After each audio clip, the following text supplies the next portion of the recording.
네, 안녕하세요. 리니어블의 문성민입니다. 그 리니어블은 미아 방지 스마트 밴드고요.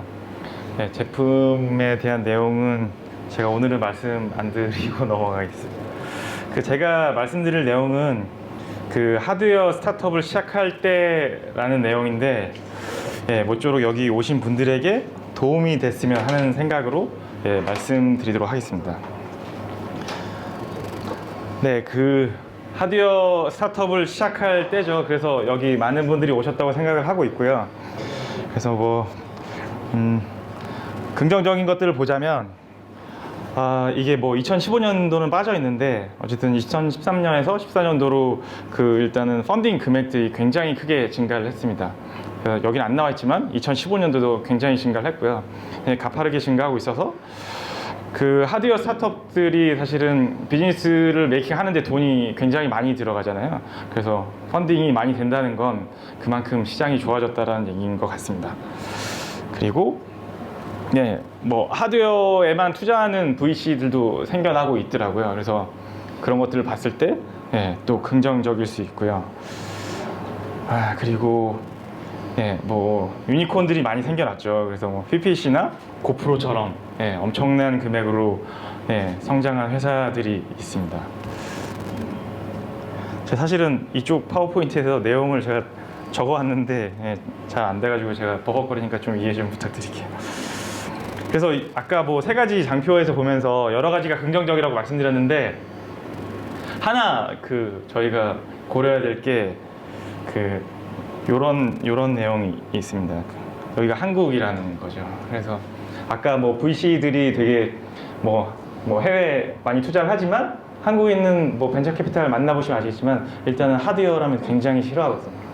그러니까 일단 소프트웨어 기반의 서비스를 만드는 것보다 하다못해 금융비도 들어가고 인력도 개발을 한다면 사실 하드웨어를 만드는 게 하드웨어만 만드는 게 아니잖아요. 그래서 소프트웨어도 만들어야 되니까 인건비도 2배로 들어가고 여러 가지 비용들 때문에 굉장히 부정적으로 보는 측면이 강합니다. 그래서 어렵다는 말씀을 드리고 싶고, 사실 제가 하드웨어 스타트업을 시작할 때라고 말씀드린 건 저는 힘들다고 생각해요. 그러니까 지금 시작할 때라고 생각하지 않지만 그럼에도 불구하고 하드웨어 스타트업을 해야 한다면 알아야 될 게 있다고 생각해서 저는 그거를 말씀드리려고 합니다. 일단 크게 두 가지인데요. 하나는 크라우드 펀딩이랑 린 하드웨어에 대해서 말씀을 드리겠습니다. 먼저 크라우드 펀딩에 대해서 말씀드리면요. 이게 기본적으로 스타트업들이 성공하는 어떤 그런 절차라고 얘기들 하는데, 아이디어를 내놓고 그걸 비즈니스 플랜을 만들고 프로토타입을 내놓고 여러 가지 절차를 거쳐서 중간에 그게 있죠. 또 투자 얘기가 또 빠질 수 없는데, 투자를 유치해야만 실제로 제품을 런치까지 갈 수가 있거든요. 대부분이 그렇죠. 사실 돈이 애초에 많으면 모르겠는데, 근데 저도 경험해 봤지만, 저도 리니어블을 하면서 처음에 이 아이디어를 갖고 투자자들 만났을 때는 전 진짜 이상하게 봤거든요. 그래서 저는 이 어려움을 알고 있고, 저뿐만 아니라 특히 하드웨어 스타트업을 하게 되면 모두가 겪게 되는 그런 경험일 거라고 생각합니다. 그래서 크라우드 펀딩이 이걸 어떻게 바꿔놨냐, 다른 경로를 만들어줬죠. 그러니까 VC들이나 어쨌든 투자자들한테 설득을 시키지 않고도 대중한테 검증을 받을 수 있는 방법을 만들어냈습니다. 저는 하드웨어 스타트업에는 크라우드 펀딩이 빠질 수 없다고 생각하는 사람이거든요. 그래서 이런 하드웨어 스타트업의 한 줄기 빛 같은 크라우드 펀딩에 대해서 제가 조금 더 말씀드리겠습니다. 이게 이건 제가 어디 웹 서핑하다가 뒤져가지고 제가 이쁘게 편집해서 넣어놨는데요. 크라우드 펀딩을 런칭하는 절차를 보면 제품을 처음에 만들고 그 다음에 사진이랑 영상을 이쁘게 만들죠. 대중들한테 보여줘야 되니까 실제 제품보다도 좀 더 이쁘게 찍어서 보여주게 되는데, 그리고 그 다음에 크라우드 펀딩을 위한 인디고고나 킥스타터 같은 데 등록을 하려면 온라인상에서 세일즈를 하는 것처럼 페이지가 필요하거든요. 그런 걸 만들게 되고, 그 이후에 프리 마케팅을 하게 됩니다. 런칭하기 이전에 먼저 사람들한테 보여주고 좀 더 주목도를 올리는 거죠. 그리고 그 다음에 런칭을 하고 성공하게 된다면 생산을 하고 고객들한테 투자자들한테, 베커들한테 배송을 할 수 있게 됩니다. 근데 사실 이것도 이것도 어려워요. 크라우드 펀딩 하는 것도 이런 것들 다 생각해보면 어려운데 솔직히 말씀드리면 몇 개 절차를 생략할 수가 있어요. 그러니까 제품을 개발하는 거를 그게 좋다고 생각 안 하는데 프로토타입을 완전하게 만들 필요는 없습니다. 크라우드 펀딩은 뭐 킥스타터는 프로토타입을 요구하긴 하는데 다른 크라우드 펀딩 사이트 플랫폼들은 그런 요구사항이 없는 곳이 많고 대표적으로 인디고고가 그렇게 안 하거든요.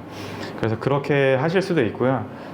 그리고 뭐 프리마케팅도 저는 뭐 성과에 중요하다고 생각하지만 이것도 여의치 않다면 건너뛸 수 있는 부분이고 뭐 사실은 이 뒤에를 건너뛰는 사람들도 있어요. 그 제품을 그러니까 크라우드 펀딩을 성공하고서 생산을 안 하고 보내지도 않고 하는 그런 꽤 있어요. 그 인디고고 같은 데 보시면 특정 유럽의 어느 특정 지역 사람들이 굉장히 저렇게 많이 합니다. 네. 제가 보면 사실은 딱 사기 같은데 사람들이 굉장히 많이 하더라고요. 뭐 20억씩 잘 펀딩 금액을 잘 만들어서 갖고 하고 최근에 좀 아쉬운 거는 제가 봤을 때는 뭐 그게 정말이면 좋겠는데 이번에 인디고고에서 한국 사람이 한 명 참여한 팀인데 좀 말도 안 되는 걸 해가지고 펀딩을 받았더라고요. 그래서 어쨌든 뭐 그것도 개인의 선택이긴 한데 뭐 도덕적 책임감과 뭐 어쨌든 그런 거를 제가 권장하는 건 아니고요. 어쨌든 제 생각에는 제가 뭐 팁을 드리자면 프로토타입을 완전히 완성할 필요는 없다라는 걸 말씀드리고 싶습니다.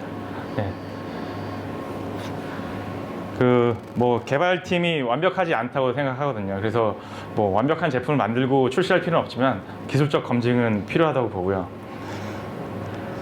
그래서 근데 제가 또 그 크라우드 펀딩 플랫폼에서 말씀드려야 할 것이 이게 뭐 마케팅 할 때 잘 배우는 것들이잖아요. 근데 이걸 다시 한번 생각해 볼 필요가 있거든요. 왜냐하면 킥스타터랑 인디고고 저는 생각하면은 킥스타터랑 인디고 고객을 떠올리면 굉장히 긱이라는 느낌이 들거든요. 뭐 컴퓨터 앞에 앉아 있고 뭔가 살도 많이 쪘을 것 같고 뭐 그런 사람들을 떠올리는데 그러니까 이노베이터랑 얼리 어댑터에 거의 한정돼 있어요. 그래서 크라우드 펀딩의 고객은 거기에 한정돼 있기 때문에 크라우드 펀딩에서 성공한다고 진짜 마켓에 나왔을 때 성공한다는 얘기는 아니거든요.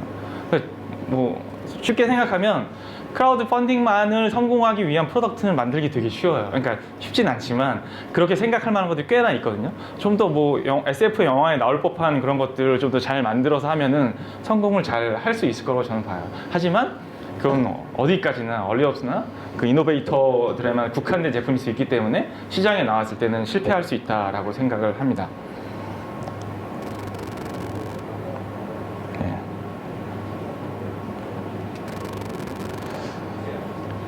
뭐 그 크라우드 펀딩을 했던 제품들이고요. 이게 뭐 그 금액별로 나열을 해봤는데 이거는 킥스타터에서 프로젝트 금액별로 나열하는 숫자거든요.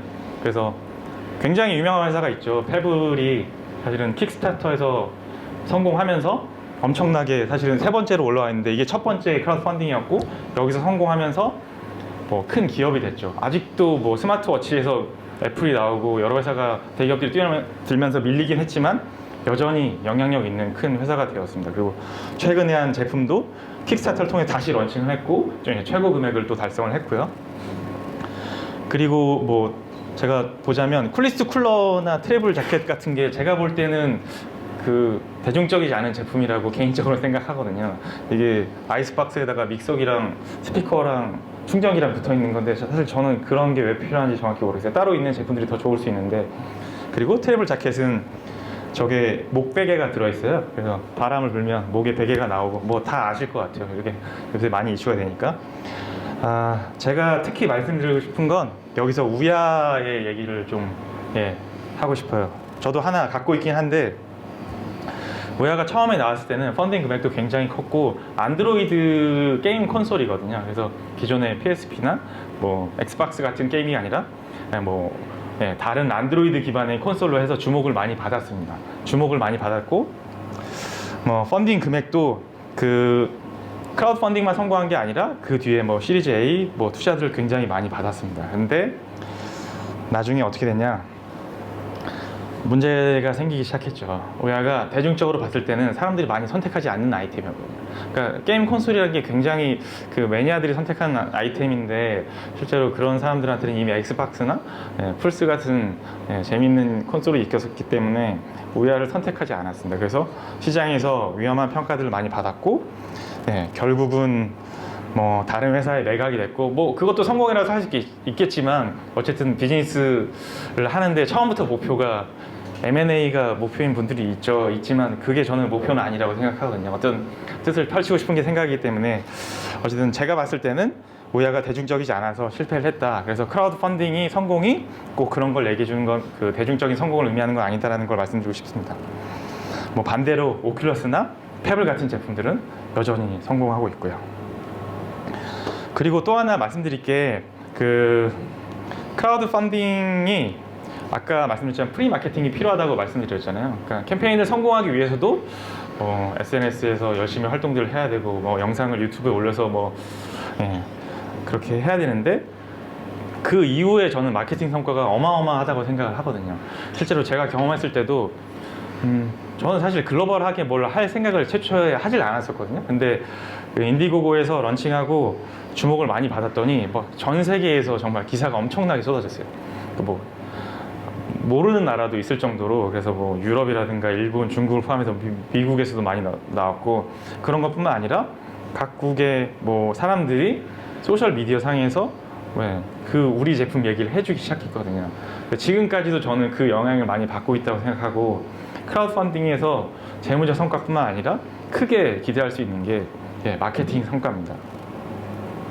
그래서 아까 말씀드린 것처럼 기사에 대한 프레스 릴리즈가 굉장히 많이 일어날 수 있고 돈 주고 하려면 굉장히 힘든 부분인데 크라우드 펀딩을 했기 때문에 그런 걸 얻어낼 수 있고 그리고 소셜 미디어 상에서 많이 바이럴 되는 걸 경험하실 수도 있고요.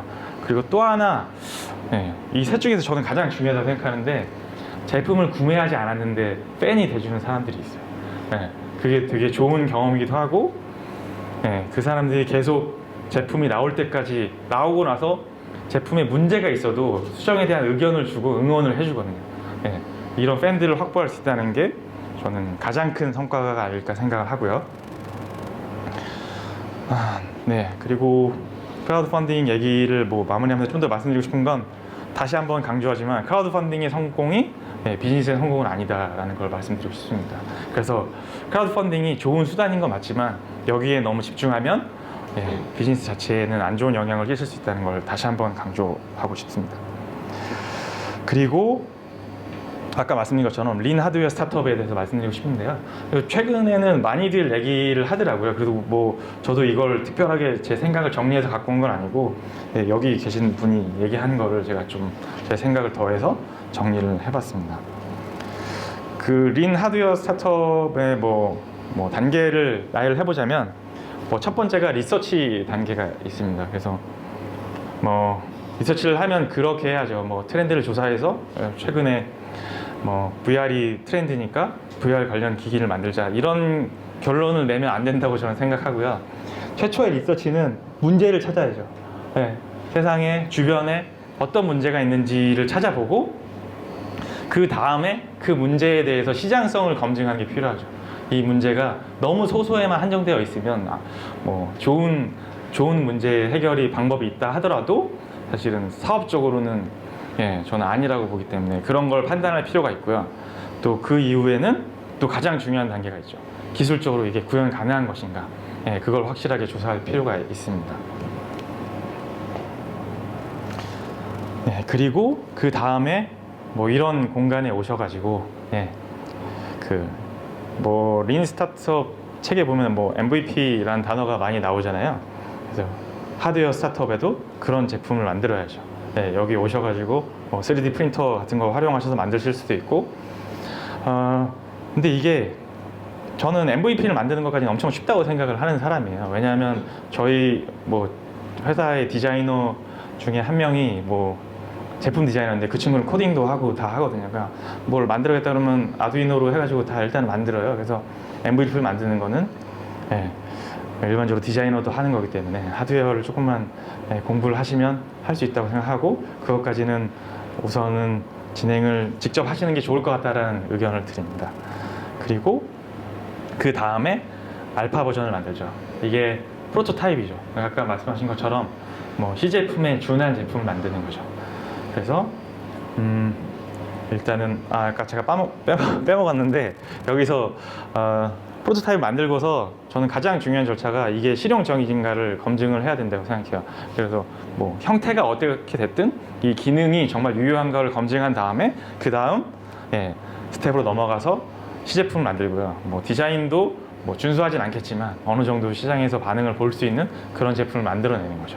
그리고 그 이후에 베타를, 이거는 저는 테스트를 하는 과정이라고 보거든요. 왜냐하면 이 하드웨어 스타트업들이 태생적으로 저는 좀 강조하고 싶은 게, 태생적으로 뭐 하드웨어 개발자분들이 참여할 확률이 굉장히 높잖아요. 근데 하드웨어 개발자분들이 굉장히 얼리 어댑터 성향이 강해서 자기가 좋아하는 제품들을 많이 만드시더라고요. 제가 뭐 하드웨어 개발자분들을 비하하는 건 아니고, 저도 하드웨어 개발자 출신이고요. 어쨌든 그런 성향을 잘 알기 때문에 저는 프로토타입을 갖고 좀 더 많은 사람들한테 보여주고 검증을 받는 절차가 필요하다라고 생각합니다. 그리고 그 이후에 시장에 나가서 잘 팔고 유통망을 구축하고 여러 절차가 필요하겠죠. 그래서 다시 정리를 해보면, 그 하드웨어 스타트업을 하는 과정에는 뭐 여러 가지 또 배우고 만들고 다시 측정하고 수정하고 그런 절차가 엄청나게 빈번하게 일어나거든요. 근데 소프트웨어보다 훨씬 더 많은 비용이 소모가 됩니다. 저는 그래서 다시 강조드리고 싶은 게, 거기 과정에서 크라우드 펀딩을 활용해야 된다고 생각을 합니다. 안 그러면 소수의 개인들이 감당하기에는 너무나 큰 비용이고, 어쨌든 제가 다시 강조하면, 그렇기 때문에 크라우드 펀딩을 사용해서 이런 중간중간 과정에서 검증을 거치면 좀 더 적은 비용으로 좋은 성과를 만들 수 있을 거라고 생각을 합니다. 네, 여기까지고요. 네, 감사합니다.